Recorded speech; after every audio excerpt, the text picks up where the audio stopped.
계시 말씀 읽을 때 주의 성령의 감동에 우리 예배 중에 함께 했으면 합니다.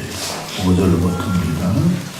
예수께서 12를 내보내시며 명하여 이르시되 이방인의 길로도 가지 말고 사마리아인의 고을에도 들어가지 말고 오히려 이스라엘 집에 잃어버린 양에게로 가라 하면서 전파하여 말하되 천국이 가까이 왔다 하고 병든 자를 고치며 죽은 자를 살리며 나병 환자를 깨끗하게 하며 귀신을 쫓아내며 너희가 거저받았으니 거저주라.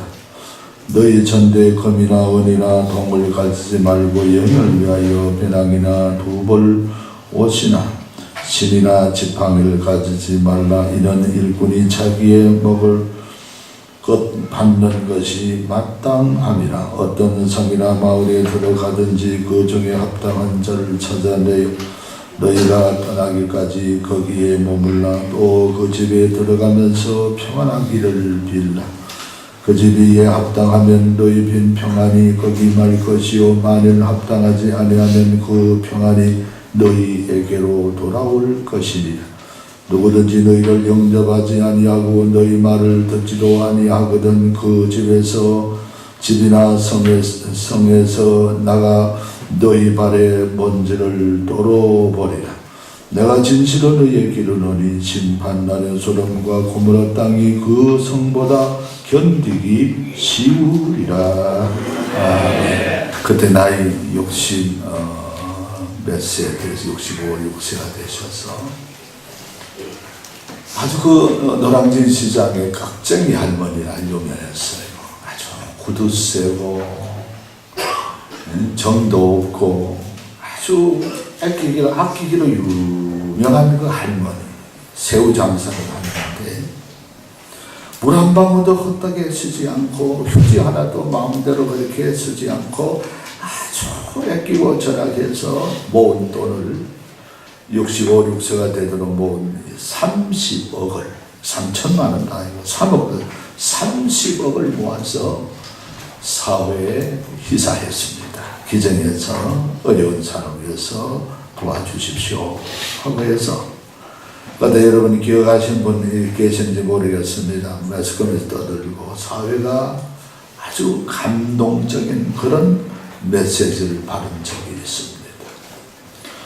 우리는 어떤 고관직에 있으면서 돈을 몇백억, 몇천억 또 뭐 초에 가까운 돈을 횡령했느니 이러니 저러니 이런 얘기 듣는 것과 이 박씨 할머니하고 대조하는 하늘과 땅 차이의 그런 대조적인 삶을 우리가 생각할 수 있습니다. 부하지만은 부끄럽게 사는 사람이 있습니다. 그러나 가난하고 어렵지만은 부끄럽지 않게 보람되게 사는 사람도 있다 하는 그런 얘기인 것입니다. 우리는 다 하나님의 자녀입니다. 그러므로 우리는 하나님의 자녀답게 사는 것은 당연지사인 것입니다. 하나님의 자녀로도 하나님의 자녀 되는 것은 쉽지만 하나님의 자녀답게 사는 것은 쉬운 일은 아닙니다만 오늘 주어진 예수님이 땅에 계실 때 사랑하는 12제자를 불러 세우시고 그들을 3년 동안 교회 가시면서 예수님 당신이 이 세상을 떠날 그날을 대비하면서 교육하셨습니다. 너희들이 자녀답게 하나님의 자녀답게 살기 위해서는 이렇게 하라. 그러면서 오늘 주어진 말씀이 바로 그런 내용으로 되어져 있는 말씀인 것입니다. 오늘 예수님이 본부하신 말씀 가운데 하나님의 자녀답게 사는 것은 바로 뭡니까? 하나님이 잃어버린 것을 되찾아주기를 여기 예수님이 말씀하고 있는 것을 볼 수 있습니다. 사무엘상사 9장에 보면은 바로 베냐민 지파 기스의 아들 사울 초대 왕의 얘기가 나옵니다만 아버지가 암나귀를 잃어버렸어요. 암나기를 잃어버리고 아들 사울을 불러다가 그렇게 부탁합니다. 사울아, 사울을 데리고 내가 암나기를 잃어버렸으니까 좀 찾아다오. 거역하지 않고 예 아버지 그러겠습니다. 그래서 사울을 데리고 베냐민 지파 지역을 샅샅이 변두리까지 다 그렇게 찾아봤지만 찾지 못했는데 나중에는 아버지가 그 암나기를 찾았고 그렇게 해서 이 사울이 그 일을 통해서 사무엘이라는 선지자를 만나서 기름 부음을 받고 나중에 이스라엘의 초대 왕이 되어지는 그런 모습을 보게 됩니다.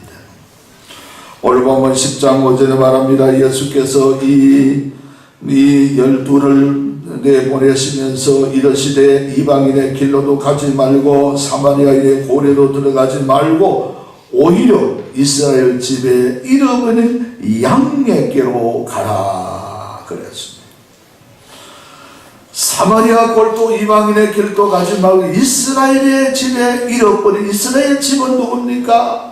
이스라엘 나라를 말하고 잃어버린 양은 이스라엘의 민족을 말하고 있습니다. 그들에게 가서 너희는 복음을 전파하라 하고서 말씀하고 있는 내용이 바로 그런 것입니다.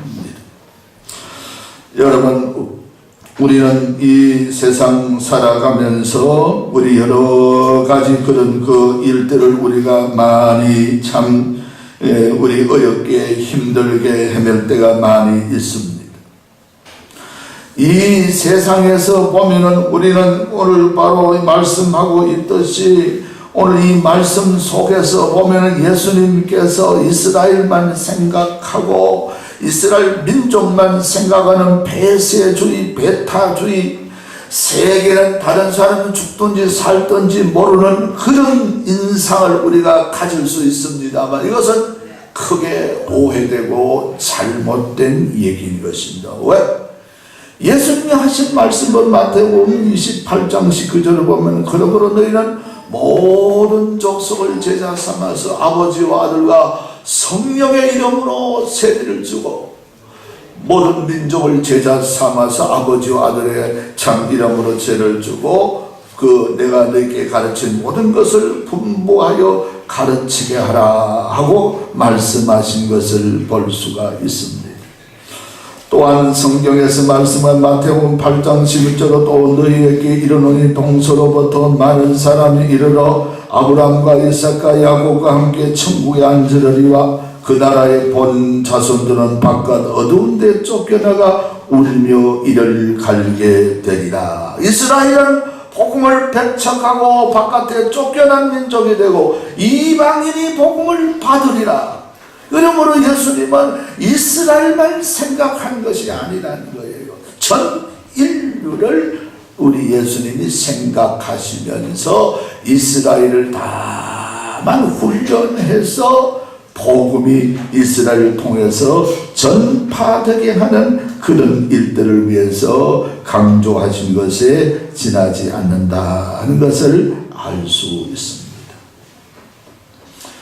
여러분, 내가 귀중히 쓰던 물건을 잃어서 안타까운 그런 적은 우리 삶 속에 한두 번 있죠. 없어서 못 쓰는 것보다도 애지중지 사용하다가 잃어버리는데 애착이 더 갑니다.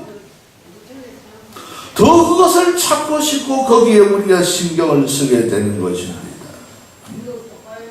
그렇게 되어지는 일들을 우리가 보면서 이스라엘 민족은 어떻습니까? 하나님이 천지 만물을 창조하시고 아담을 통해서 그 아벨과 가인의 사건 속에 아버지 죽고 셋을 새로 탄생시키면서 이 우주 공간의 구속의 역사를 이어보면서 이스라엘 민족이라는 한 민족을 하나님께서 만드시고 구원의 역사를 이루어서서 세계의 복음이 전파되게 하기 위해서 이렇게 하나님이 섭리하시는데 하나님의 힘이 없어서 능력이 없어서 잃어버린 것이 아니고 이들이 하나님을 배반해서 떠났기 때문에 그들이 하나님 품으로 다시 돌아오기를 하나님이 바라시고 계시더라 하는 것입니다. 이 일을 위해서 하나님 편에 볼 때 우리 인간적인 방법으로 말할 때는 아버지가 잃어버리는 이스라엘의 민심을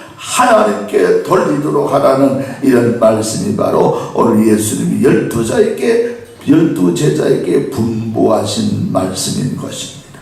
그러므로 사랑하는 성도들, 우리는 하나님의 자녀답게 살기 위해서는 하나님의 잃어버리는 하나님의 귀한 백성들을 하나님으로부터 인도하는 것이 자녀답게 살아가는 길인 줄 믿으시기를 바랍니다.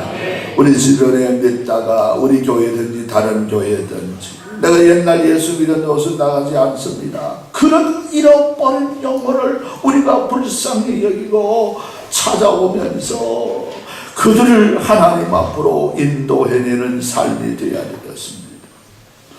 뿐만 아니라 이외에 하나님은 전 인류를 하나님이 구원받기를 원하시고 계시니 그 중에 택한 백성들, 그 백성을 하나님 앞으로 인도하려고 노력하는 것. 하나님 편에 볼 때 우리 인간의 표현인데만은 잃어버리는 그 영혼들, 잃어버리는 생명들, 하나님의 형상을 따라 창조한 인류를 찾으신 그 하나님 마음, 그 아들 예수님이 분부한 것을 생각하면서 우리가 되찾는 일들, 이 일에 힘쓰는 것이 바로 하나님의 자녀답게 사는 삶인 것입니다. 할렐루야, 할렐루야.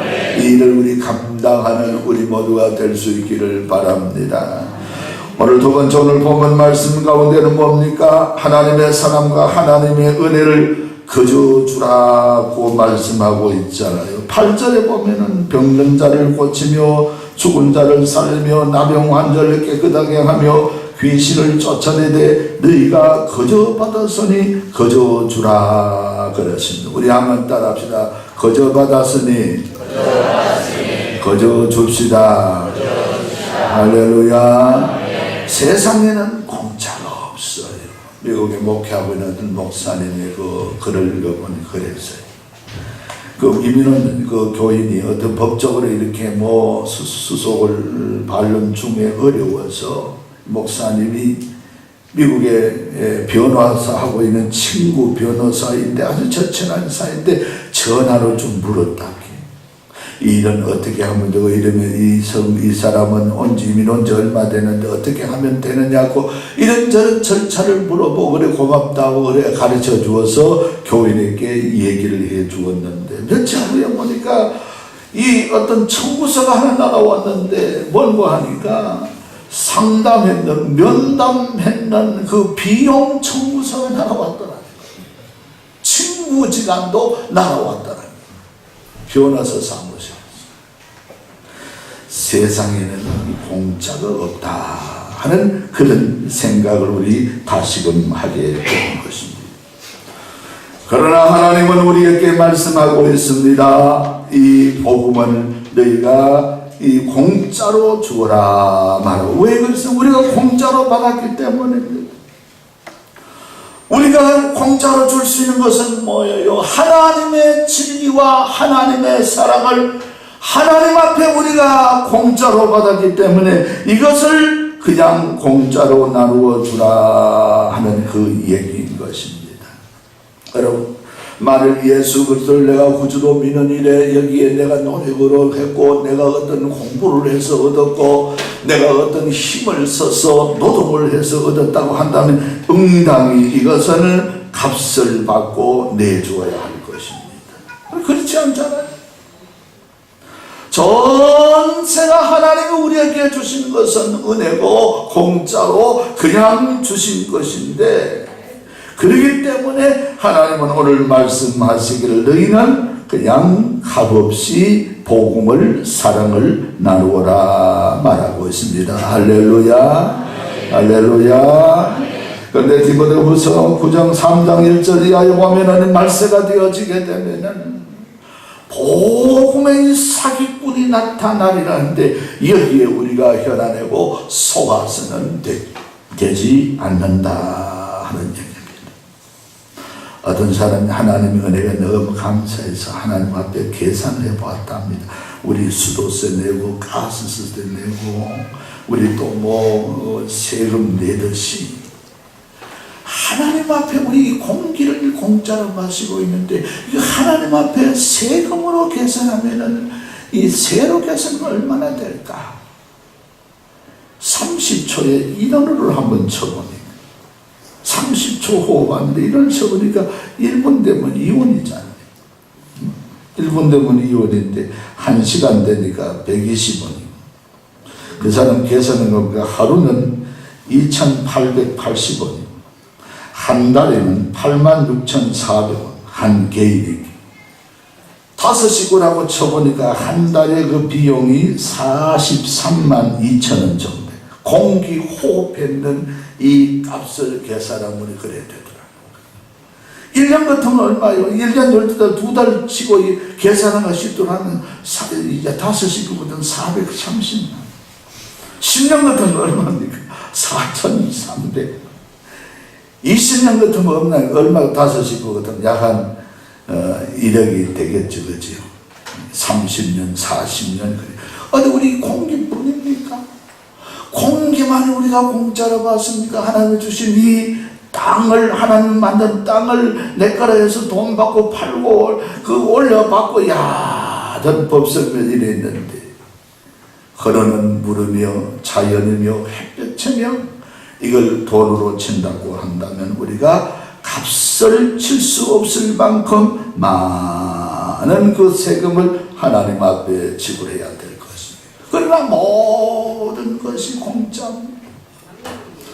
가장 큰 공짜를 우리에게 주신 것은 뭡니까? 자연도 자연이지만 그 아들 예수를 통해서 이 땅 위에 오셔서 십자가 져주심으로 누구든지 그리스도를 바라보고 믿고 받아들이는 자는 구원받는 이 공짜, 믿음으로 얻는 이 놀라운 사실을 우리에게 허락해 주셨다 하는 것입니다. 할렐루야. 얼마나 감사합니다. 그런데 여러분, 이 은혜가 더 하나님의 은혜가 많은 곳이 어딘가 하니까 천국이고, 하나님의 은혜가 혜택이 하나도 없는 곳이 있는데 어딘 줄 압니까? 지옥이 그곳이. 하나님의 혜택을 하나도 입지 못한, 거기는 빛도 없지요, 햇빛도 없잖아요. 거기는 굶주림뿐이고 영혼들이니까 혜택이 없는 것이 바로 지옥이라는 것을 우리가 기억하면서, 그러므로 우리는 거저 받았으니 오늘 예수님 말씀하시기를 너희는 제자로서 거저 주어라. 하나님의 자녀된 것을 공짜로 우리가 되었으니 이 사랑의 진리를 너희도 공짜로 많은 사람 앞에 전하면서 나누어라 합니다. 할렐루야. 이 일들을 우리가 감당하며 살아갈 때 하나님의 자녀답게 살아가는 성도의 삶인 것입니다. 오늘 그리고 본문 말씀 속에 예수님이 세 번째로 말씀하고 있습니다. 우리들에게 예수님이 요구하신 것은 뭡니까? 예수님의 흔적을 따르기를 여기서 원하고 있습니다. 옛날 사도 바울은 말하기를 갈라디아 9장 6장 17절에 말합니다. 너희는 나를 괴롭게 하지 말라. 내 몸에 예수의 흔적을 가져다. 스티그마, 여기 보면은 그렇게 말씀하고 있는데, 요거는 스티그마타라고 해서 예수의 흔적을 가졌다 하고 스티그마타에서 그런 얘기를 하고 있는데, 이것은 종이 되었을 때 혹은 군사가 되었을 때 군대 대장 이름으로 이마나 다른 어떤 부위에 표시를 해놓는 것을 가지고 이 스티그마타라고 그렇게 얘기를 하는데, 사도 바울은 그렇습니다. 나는 내 몸에 예수의 마크를 갖고 있다 그러면서 얘기하고 있는 것을 볼 수 있습니다. 그러므로 우리는 부모 형제로부터 자녀들에게는 그 흔적, 그리고 우리가 그렇게 여러 가지 일들을 우리가 생활 속에 그 일들을 같이 하게 되므로 그런 표적과 흔적을 갖게 되는 것입니다. 대봉교회 보니까 교수, 경대 교수로 있던 그분 강의하는 걸 제가 들어본 적이 있는데, 그분은 자기도 모르게 칫솔을 양치질을 다 하고서 칫솔을 거꾸로 들고 부는데 안 가르쳐 주는데 그 아이가 둘이 있는데 한 아이는 칫솔질 다 하고 칫솔을 거꾸로 들고 부르더라고요. 너 받는 거야. 또 밥을 먹으면은 밥 그런 뚜껑을 가지고 뜨거운 숭늉을 뚜껑에다가 식혀서 먹는데 다른 아이 하나를 보면 안 식혀도 그걸 보고서 그대로 하더라는 거예요. 그래서 이 부모의 습관, 부모의 DNA, 이것은 자연으로 이어받듯이 우리는 예수님을 믿고 하나님을 아버지라고 한다면은 하나님의 DNA, 예수의 흔적을 우리 삶에도 가질 수 있는 것이 바로 중요하다 하는 것. 이게 바로 예수를 따르는 자의 놀라운 제자됨의 표시라는 것을 말씀하고 있습니다. 여러분, 성 프란시스라는 사람은 한 좋은 산에서 자기의 기도실을 지어놓고 두 가지 제목을 성 프란시스가 기도했습니다. 예수님, 나도 예수님이 십자가를 지실 때 그 상처, 그 고통을 내 몸에 내가 한번 지니고 싶습니다. 그리고 예수님 다 이렇다 하시면서 용서하신 그 사랑도 내가 간직하고 싶습니다. 하나님, 이런 체험을 내게 한번 허락해 주십시오. 기도하는 그런 체험이 왔습니다. 얼마나 기쁘고 감격하는데, 손에 이 십자가 자국이 성령을 43살 때인데 났습니다.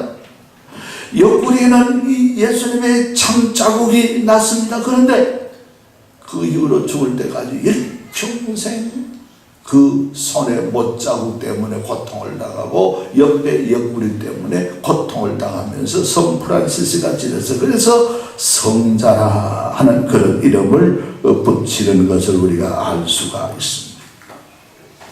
사랑하는 성도 여러분, 우리는 예수 따라가면서 예수의 흔적이 어떤 것입니까?